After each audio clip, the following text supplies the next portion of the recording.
I still remember the first time I stepped into her shop. It was tucked neatly between a bakery and a bookstore, a quiet little tailor's corner that seemed to belong to another time. The wooden door creaked when I pushed it open, and the faint chime of the bell above announced my arrival. Inside, everything smelled faintly of pressed linen and freshly brewed tea. Rolls of fabric leaned against the walls in tidy stacks, and sunlight spilled through the tall window, catching specks of dust that drifted lazily in the air. It felt warm, safe, like I had entered someone's home rather than a shop. And then I saw her. She stood behind the counter, carefully folding a length of navy fabric, her movements calm and precise. She was my friend's mother, someone I'd seen in passing before at their house, but here, in her own space, she seemed different. There was a quiet confidence in the way she held herself, shoulders straight, her presence filling the small room with ease. When she lifted her head and noticed me, her eyes softened instantly. "Oh," she said with a smile that carried both grace and kindness, "you must be here for the fitting." Her voice was gentle but assured, the kind that immediately set me at ease, even though my heart had started to thump harder than usual. I nodded quickly, trying not to look too nervous. She came around the counter, wiping her hands on a measuring cloth. Up close, I noticed the faint scent of lavender clinging to her, subtle, not overpowering. The kind of scent that lingers in memory long after. Her hair was tied up neatly, though a loose strand brushed against her cheek, catching the light. "Stand here," she instructed softly, guiding me toward a tall mirror. Her hand touched my arm just briefly, only to adjust my position, but the warmth of her fingertips lingered. I told myself it was nothing, just part of her work, but still, I couldn't help the awareness that spread through me. She studied me in the mirror, tilting her head slightly. "You have your father's shoulders," she murmured, almost to herself. Then, with a small smile, she added, "but your posture gives you away. You're still learning how to carry yourself like a man." Her words caught me off guard, not insulting, not teasing, but observant in a way that felt personal. My throat tightened a little. I wanted to respond, but all I managed was a quiet laugh. She picked up her measuring tape and stepped closer. "Don't worry," she said. "That's what good clothes are for. They don't just cover you. They teach you how to stand." As she worked, sliding the tape across my shoulders and around my chest, I tried to focus on steadying my breath. The shop was quiet except for the soft rustle of fabric and the scratch of her pencil as she noted numbers on a pad. Every now and then, her hand would brush against me, the side of my neck, the curve of my arm, small, fleeting touches that carried no intention other than precision. And yet, each one seemed to reach deeper than skin, leaving behind an impression I couldn't explain. By the time she finished the first set of measurements, I wasn't just thinking about the suit. I was thinking about her. The following day, I returned for the second stage of the fitting. The shop looked just as it had before, warm light spilling through the window, fabric stacked neatly like patient secrets waiting to be revealed. But this time, walking in, I carried something different with me, a restless awareness I couldn't quite name. She greeted me with that same calm smile, but her eyes lingered on me a second longer than before, as though she were quietly taking my measure even before lifting the tape. "You're right on time," she said softly, and somehow that simple approval made me stand a little taller. She motioned me toward the mirror again.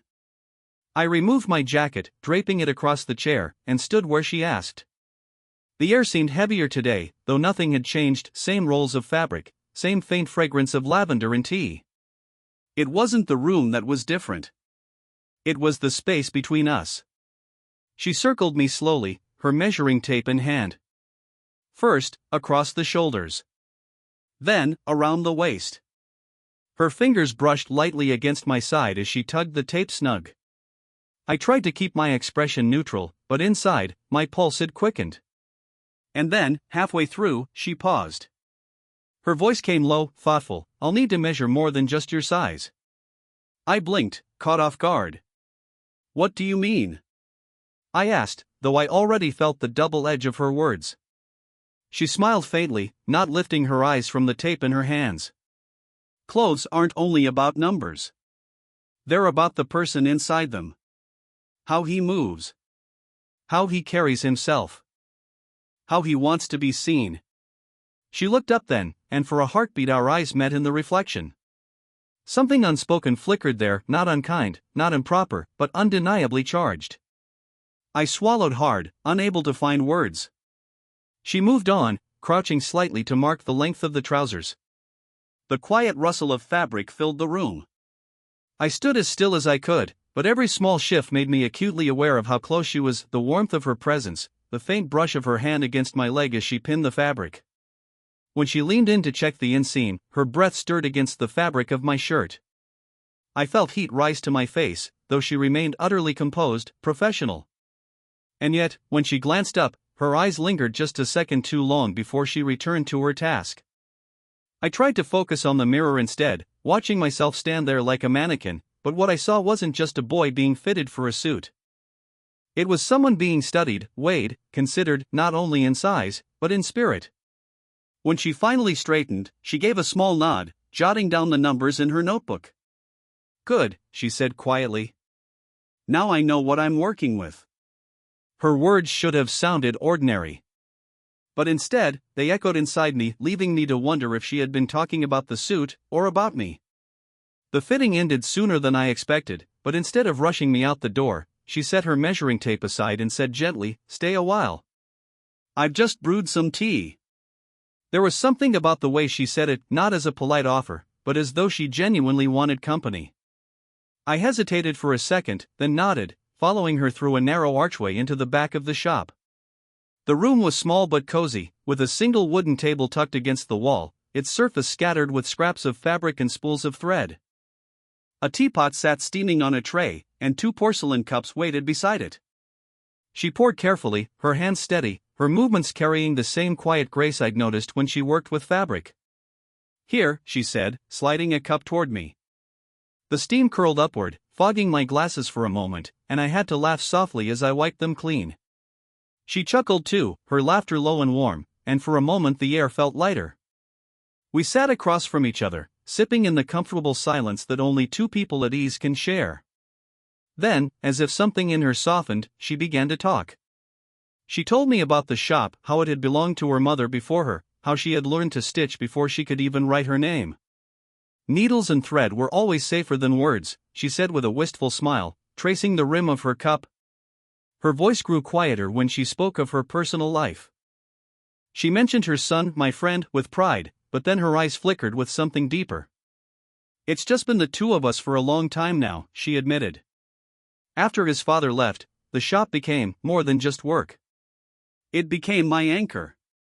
The way she said it, so calm yet so vulnerable, caught me off guard. She wasn't asking for pity. She wasn't dramatizing. She was simply sharing a piece of herself.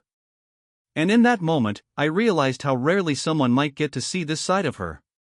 I found myself leaning forward, elbows resting lightly on the table. "You've done a lot," I said quietly. "More than most people could handle." Her eyes met mine, and for just a breath, there was no tailor, no customer, just 2 people, bridging a gap in age and circumstance, speaking honestly. She smiled faintly, but her hand, almost unconsciously, reached across the table and brushed against my wrist. The touch lasted barely a second, but it sent a warmth rushing through me. My skin tingled where her fingers had been. She pulled her hand back, clearing her throat, as if suddenly aware of the intimacy in the gesture. But the moment had already imprinted itself between us. We finished our tea slowly, the silence no longer just comfortable, but charged with something unspoken. When I left that afternoon, I wasn't only thinking about the suit. I was thinking about the way her eyes had softened, the way her voice had trembled, and the way her touch had lingered like a secret I wasn't sure I was meant to carry. I told myself I was only returning to check the progress of the suit. That was true, in part. But if I was being honest, there was another reason I walked back into that little shop so soon. I wanted to see her again. The bell above the door chimed softly as I stepped inside.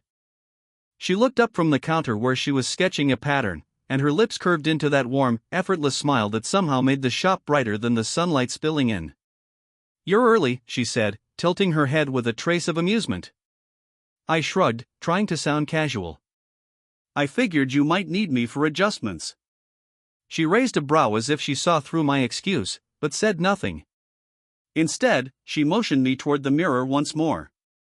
The routine felt familiar now, jacket off, standing tall, her circling me with tape and pins. And yet it didn't feel routine at all. Everything felt sharper. More deliberate. This time, she lingered. Her fingers smoothed the fabric across my shoulders, pressing lightly against the muscle beneath as though testing both the fit and the man wearing it. She stepped back, her eyes narrowing slightly as she studied the lines.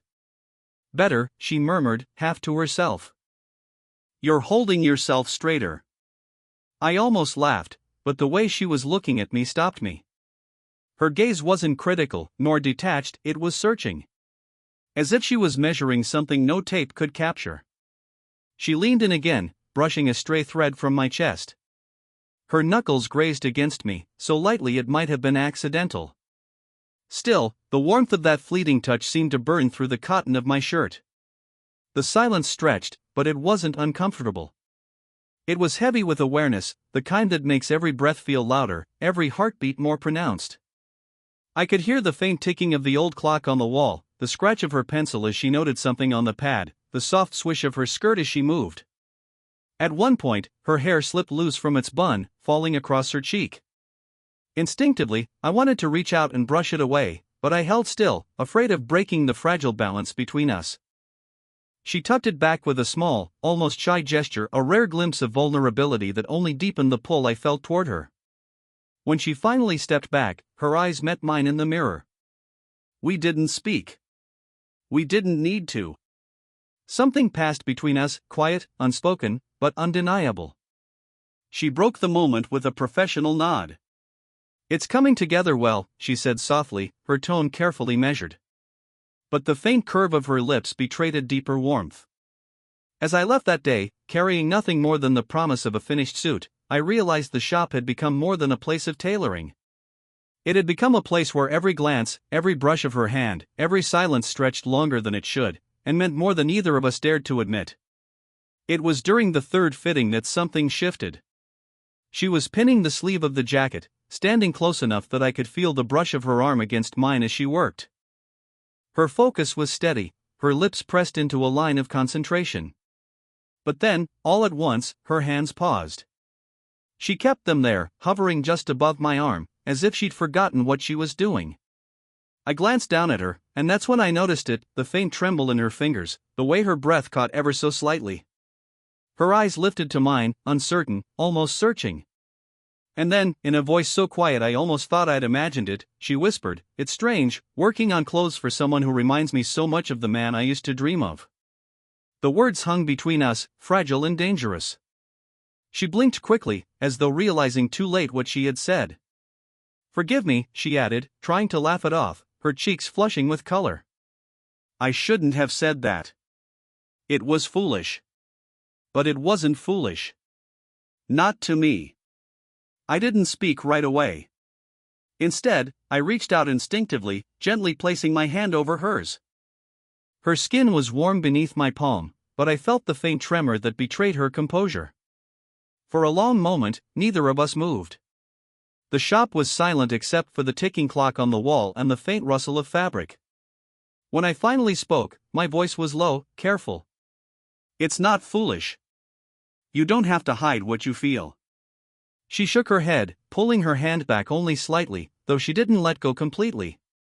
"You're young," she murmured, her eyes fixed on the floor. "And I'm not supposed to think these things."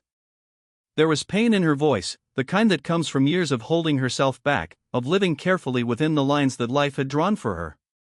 I wanted to tell her that I understood. That it didn't matter. That the way I felt around her, the warmth, the pull, the quiet steadiness, wasn't bound by years or expectations. But instead of spilling everything, I squeezed her hand gently, grounding her in that moment. "You're allowed to feel," I said softly. "You're allowed to want." Her breath shuddered as she looked back at me, her eyes shimmering with something raw longing, regret, hope, maybe all at once. She didn't reply, but she didn't need to. The silence between us was no longer empty. It was full, heavy with everything we couldn't yet say. At last, she pulled her hand free, smoothing the fabric of my sleeve as though returning to her work. Her composure slipped back into place, but the moment had already happened. It couldn't be undone. When I left that evening, the suit was still unfinished. But something else had begun to take shape, something more delicate, more dangerous, and infinitely more real than the stitches she wove into fabric. The evening stretched longer than I had expected. I had stopped by the shop just to check on the progress, but somehow, between adjusting hems and marking seams, the hours slipped away. Outside, the sky turned amber, then purple, until only the soft glow of the street lamps filtered through the window. Inside, it was just the two of us. The shop felt smaller at night, quieter, more intimate. The rolls of fabric along the walls seemed to fade into shadow, leaving only the warm circle of lamplight around us. She gathered the last of her tools, tidying the table where she had worked.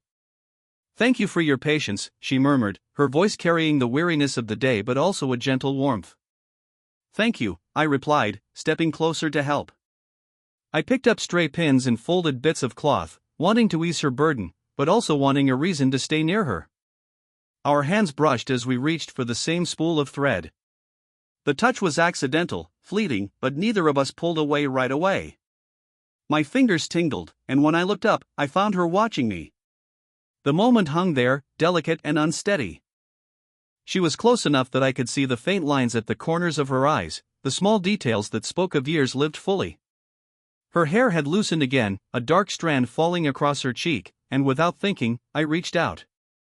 My fingers brushed lightly against her skin as I tucked the strand back behind her ear. Her breath caught. She didn't move. Her eyes softened, searching mine as if trying to read what I wasn't saying aloud. The air thickened, filled with the rhythm of our breaths, the faint hum of the lamp. We leaned toward each other, slowly, like two people caught in a gravity they didn't fully understand but couldn't resist. My heart hammered in my chest, louder than the quiet ticking of the wall clock. Her lips parted slightly. The space between us shrank until I could feel the warmth of her breath against my mouth. For a heartbeat, it felt inevitable, the moment when silence would finally break into something more. But then, she pulled back. It was gentle, not abrupt. She placed her hand lightly on my chest, a barrier that was tender rather than cold. Her eyes held mine, steady but filled with something unspoken. A small smile touched her lips, soft, wistful, almost apologetic.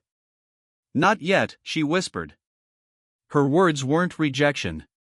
They were protection for me, for her, for the fragile thing we were both trying to pretend we weren't building. I nodded slowly, my throat tight, though I said nothing. She lowered her hand, letting it linger against me for a second longer before stepping away. The moment had passed, but it hadn't vanished. It lived in the charged silence, in the memory of almost, in the quiet ache that followed. And when I finally stepped out into the night, the cool air did nothing to steady the fire that still burned inside me. When I returned to the shop for the final time, it felt different. The anticipation I carried with me wasn't just about picking up a finished suit, it was about seeing her again, about whatever might linger between us after everything we had shared in those quiet hours together. The bell chimed as I stepped inside. She looked up from the counter, and though her smile was as professional as ever, I could see the softness in her eyes. It was a smile meant only for me, even if she'd never admit it aloud. "Your suit is ready," she said simply, reaching beneath the counter to retrieve a carefully wrapped package. The brown paper was tied neatly with twine, her work as precise in the wrapping as it had been in every stitch. She placed it in my hands, and for a moment, I just stood there, reluctant to take it because I knew that once I did, I'd have no reason to stay. "Thank you," I said, my voice lower than usual. "For the suit, and for everything else." Her expression flickered, surprise, perhaps, or maybe the same quiet ache I felt inside. She came around the counter, standing close, her presence filling the small space between us. Before I could say anything more, she stepped forward and wrapped her arms around me. It wasn't rushed. It wasn't casual. It was deliberate, gentle, and unspoken in its meaning. Her arms slipped around my shoulders, pulling me into her, and I felt the soft weight of her cheek rest against my chest. For a moment, the world outside the shop didn't exist. There was only the steady thud of her heartbeat pressed close to mine, and the warmth of her holding me as though she didn't want to let go. I closed my eyes and breathed her in, the faint lavender of her perfume, the clean scent of fabric, the warmth that was entirely hers. My hands found her back carefully, not pulling too tightly, but enough to tell her I didn't want to leave either. We stayed like that longer than I expected. Not speaking. Not moving. Just being. When she finally drew back, her eyes shimmered, though her smile held steady. "Take care of yourself," she whispered. "And stand tall. Let the suit remind you of who you're becoming." I nodded, unable to trust my voice. The package felt heavier in my arms now, not because of its weight, but because of everything it represented: the hours, the silences, the almost confessions, the almost kiss. As I stepped out into the sunlight, I glanced back once more. She was standing in the doorway, watching me with that same soft expression. And I knew, without a doubt, that whatever this was, fragile, unfinished, unspoken, it was real. Some things don't need to be declared. Some bonds are stitched quietly, thread by thread, until they become part of who you are. And that's what she had done. She hadn't just measured me for a suit. She had measured me for something far greater, a connection I would carry with me, always.